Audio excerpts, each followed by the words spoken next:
চাওক নগাঁৱৰ লোকসভা সমষ্টিৰ প্ৰাৰ্থিত্ব কাক প্ৰদান কৰিব এই কথাটো আচলতে মই ৰাতিপুৱাহে সংবাদ মাধ্যমত দেখিবলৈ পালোঁ যে আমাৰ সন্মানীয় সভাপতি ডাঙৰীয়াই কোনোবা এটা চেনেলত মোৰ নামটো ঘোষণা কৰিছে। এতিয়ালৈকে মই সভাপতি ডাঙৰীয়াৰ লগত যোগাযোগ কৰিব পৰা নাই। তেওঁ যিহেতু শিৱসাগৰত আছে, বানপীড়িত ৰাইজৰ কাষত আছে, গতিকে আৰু অফিচিয়েলিও মই এতিয়ালৈকে গম পোৱা নাই কি হৈ আছে।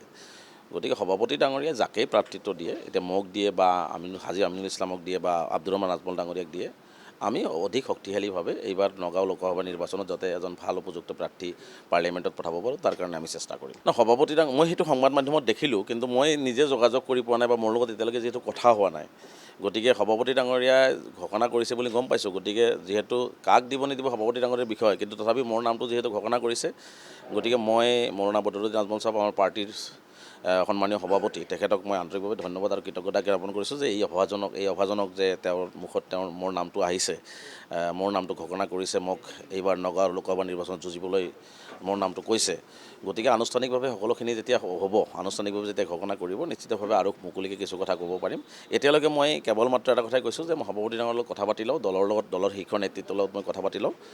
দলৰ শীৰ্ষ নেতৃত্বৰ সভাপতি ডাঙৰীয়াই যিধৰণে নিৰ্দেশ দিব, যিধৰণে মোক গাইড কৰিব, মই সেইধৰণে আগবাঢ়ি যাম। চাওক, এতিয়া কংগ্ৰেছে এবাৰ উপদেশতকৈ আৰ্হি দুটা শব্দ আছে, বাক্য আছে, সেইটো দেখুৱাটো ভাল। তেওঁলোকৰ ক'ত এইবাৰ কংগ্ৰেছৰ পক্ষে নগাঁও লোকসভা আছে, বিজেপিৰ পক্ষত আছে। প্ৰদ্যুৎ বৰদলৈ ক'ত আছে? বিজেপিতহে আছে। গতিকে কংগ্ৰেছত দায়ী নহয়। কংগ্ৰেছত যাকেই ভোট দিয়ে তাক বিজেপিত যায়। প্ৰদ্যুৎ বৰদলৈ গ'ল, ভূপেন বৰা গ'ল, মুখ্যমন্ত্ৰী হিমন্ত বিশ্ব শৰ্মাৰ পৰা আৰম্ভ কৰি বাকী গোটেই দেখোন বিজেপিলৈ গুচি কৰি আছে। গতিকে কংগ্ৰেছত ভোট দিয়া মানেই তেওঁলোকে বিজেপিত যোৱা, কংগ্ৰেছত এটা ভোট দিয়া মানে বিজেপিত ভোট দিয়া। গতিকে মই সেইকাৰণে আহ্বান জনাইছোঁ যে কংগ্ৰেছে এইবাৰ অন্ততঃ এটা চিন্তা কৰক যে তেওঁলোকৰ গাত যিটো বিজেপিৰ গোন্ধ লাগি থাকে, বিজেপিলৈ গুচি যায়, এইটো অসমৰ ৰাইজক তেওঁলোকে যে বিজেপি বিৰোধী এইটো ইষ্টাব্লিছ কৰিবৰ কাৰণে এটা সুবৰ্ণ সুযোগ পাইছে। তেওঁলোকে এইবাৰ খালি নিয়াৰ পক্ষত নাথাকি এইবাৰ দিয়াৰ পক্ষত গৈ এওঁডিএফ দলক সমৰ্থন কৰক, যাতে আমি মিলিজুলি মানে বিজেপিক প্ৰতিহত কৰি আমি এজন বিজেপি বিৰোধী সাংসদ দিল্লীৰ মজিয়ালৈ আমি পঠিয়াব পাৰোঁ আৰু নগাঁওবাসী ৰাইজৰ কথাখিনি, অসমৰ ৰাইজৰ কথাখিনি, সংখ্যালঘু সমাজৰ যিখিনি নৰক যন্ত্ৰণা ভোগাই আছে বিজেপিয়ে, এই কথাখিনি সবলভাৱে পাৰ্লিয়ামেণ্টত উত্থাপন কৰিব পাৰোঁ। তেওঁলোকে স্ববিৰোধী স্থিতি সদায় লয় আৰু তেওঁলোকৰ কথাটো হৈছে কেনেকুৱা, তেওঁলোকে যেতিয়া বিপদত পৰে তেওঁলোকে তেতিয়া ছাপৰ্ট লাগে। মহাজোঁট আমি কৰা নাছিলোঁ নেকি? ৰাজ্যসভাত আমি তেওঁলোকক ভোট দিয়া নাছিলোঁ নেকি? কিন্তু তেওঁলোকে কি কৰিছিলে? যোৱা ৰাজ্যসভাৰ 3খন আসন খালী হ'ল, তৃতীয় নম্বৰ আসনখনত আমি লিখিত আকাৰে আমাৰ দলৰ সভাপতিয়ে কংগ্ৰেছক আহ্বান জনাইছিল যে আপোনালোকৰ ভোটখিনি আমাক দিয়ক, আমি প্ৰাৰ্থিত্ব দিম। কিন্তু তেওঁলোকে বিজেপিক অকাপত দিবৰ কাৰণে, বিজেপিক তেওঁলোকে জয়ী কৰাবৰ কাৰণে তেওঁলোকে আমাক সহযোগিতা নকৰিলে। গতিকে আমি তেওঁলোকক দি আছোঁ, তেওঁলোকে কেতিয়াও আমাক নিদিয়ে। কিন্তু তেওঁলোকে এতিয়া হয়তো পৰাজয়ৰ আশংকাত ভুগিছে। অসমৰ ৰাইজে কংগ্ৰেছক বয়কট কৰা আৰম্ভ কৰিছে, কাৰণ অসমৰ পৰা গ'ল মাত্ৰ 19জনলৈকে আহিছে। গতিকে সেই সূত্ৰকে আৰু আমাৰ আছিলে কেইজন, আমাৰ আছিলে কেইজন। গতিকে গৌৰৱ গগৈ মুখ্যমন্ত্ৰী হ'ব বুলি যিটো নেৰেটিভ সৃষ্টি কৰিছিলে, তেতিয়া গৌৰৱ গগৈ মুখ্যমন্ত্ৰী নাই, ৰাহুল গান্ধী প্ৰাইম মিনিষ্টাৰ নহয়।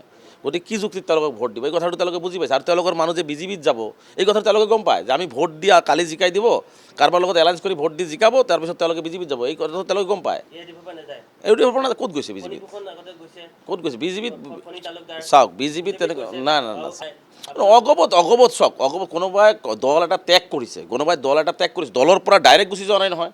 কাৰোবাক ছাছপেনশ্যন কৰা হৈছে, কাৰোবাই দল ত্যাগ কৰিছে 6 মাহ আগতে। কোনোবাই দল ত্যাগ কৰিব, এতিয়া মই এটা দল ত্যাগ কৰি মই বেলেগ জেগাত যাম, সেইটো দল ত্যাগ কৰাৰ পিছত মই বেলেগত যাম, সেইটো মোক ধৰিব নোৱাৰে নহয়। ৰানিং অৱস্থাত দল এটা কৰি আছোঁ, মই MLA হৈ আছোঁ, MP হৈ আছোঁ, সেনেকুৱা অৱস্থাত দৌৰি পলাইছে, কংগ্ৰেছ এৰি দিছে। তাৰমানে কি? সেইটোকহে বুজাব। গতিকে এইটো এটা আচলতে হাস্যকৰ কথা। এটা দল, কাৰোবাৰ দল এটা এওঁডিএফ দল, তাৰমানে কি প্ৰাৰ্থিত্ব ক'তো দিব নালাগে, খালি কংগ্ৰেছক দি থাকিব লাগিব, কংগ্ৰেছক সমৰ্থন কৰি থাকিব লাগিব, এইটো নেকি? আমি কংগ্ৰেছৰ ঠিকা লৈ থৈছোঁ নেকি? আমাৰ দলে ক'ত প্ৰাৰ্থিত্ব দিব নিদিব দলৰ সিদ্ধান্ত, দলৰ সন্মানীয় সভাপতিৰ সিদ্ধান্ত। এইটো কংগ্ৰেছে কেনেকৈ সিদ্ধান্ত দিব? তেওঁলোকে এবাৰ তেওঁলোকেতো মানে মই যদি উল্টাকৈ কওঁ, তেওঁলোকে হয়তো কাৰোবাক জিকাবৰ কাৰণে প্ৰাৰ্থিত্ব দিব বিচাৰিছে। এওঁডিএফ দলে বহুত দিন আগতে ঘোষণা কৰিছে আমি নগাঁৱত ইলেকশ্যন খেলিম। তেওঁলোকৰ বুকুত সৎ সাহস আছে যদি তেওঁলোকে এবাৰ প্ৰাৰ্থিত্ব নিদিয়কচোন। তেওঁলোকে যদি বিজেপিক সহায় কৰা নাই, তেওঁলোকে প্ৰাৰ্থিত্ব ঘোষণা নকৰক, প্ৰাৰ্থিত্ব এইবাৰ ৰখাই দিয়ক। তেওঁলোকে এওঁডিএফক সমৰ্থন কৰক। যদি বেলেগৰ সমৰ্থন লাগে, তোমালোকে যদি সমৰ্থন নিদিম বুলি ক'ম, তেতিয়া তোমালোকে বেলেগকৈ বদনাম দিব চেষ্টা কৰিবা। এইবিলাক হাস্যকৰ কথা, এইবিলাক বুজি পোৱা হৈছে মানুহে। গতিকে মই স্পষ্টকৈ কৈছোঁ, বেলেগক আঙুলি তোৱাৰ আগত নিজৰ গাটো চিকুটি চোৱাটো ভাল। গতিকে আমাক সমালোচনা কৰাৰ আগতে আপোনালোকে যে বিজেপি বিৰোধী নহয়, এই কথাটো অসমৰ ৰাইজক প্ৰতিপন্ন কৰক। এইবাৰ প্ৰাৰ্থিত্ব আপোনালোকে ঘোষণা নকৰক। সকলো দলৰে এটা ৰণকৌশল থাকে, নিশ্চিতভাৱে আমাৰ ৰণকৌশল থাকিব আৰু এই ৰণকৌশলখিনি আপোনালোকে সময়ে সময়ে সংবাদ মাধ্যমে গম পাব। আমি প্ৰতিজন আমাৰ ভোটাৰ ৰাইজৰ কাষত আমাৰ দলৰ প্ৰতিজন কৰ্মকৰ্তা সন্মানীয় সভাপতি ডাঙৰীয়াই যাকে প্ৰাৰ্থিত্ব দিব আমি সকলোৱে ঘৰে ঘৰে যাম। বিজেপিৰ যিটো এজেণ্ডা লৈ অসমত কাম কৰি আছে, সংখ্যালঘুসকলৰ ওপৰত যি অত্যাচাৰ চলাইছে এই কথাবিলাক বুজাম।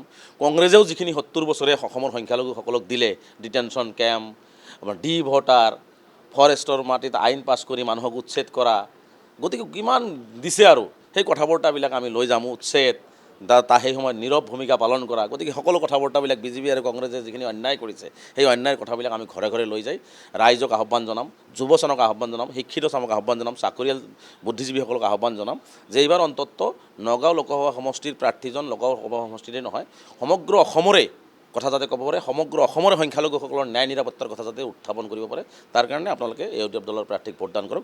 এই কথা বতৰাখিনি লৈ আমি ৰাইজৰ ওচৰত যাম।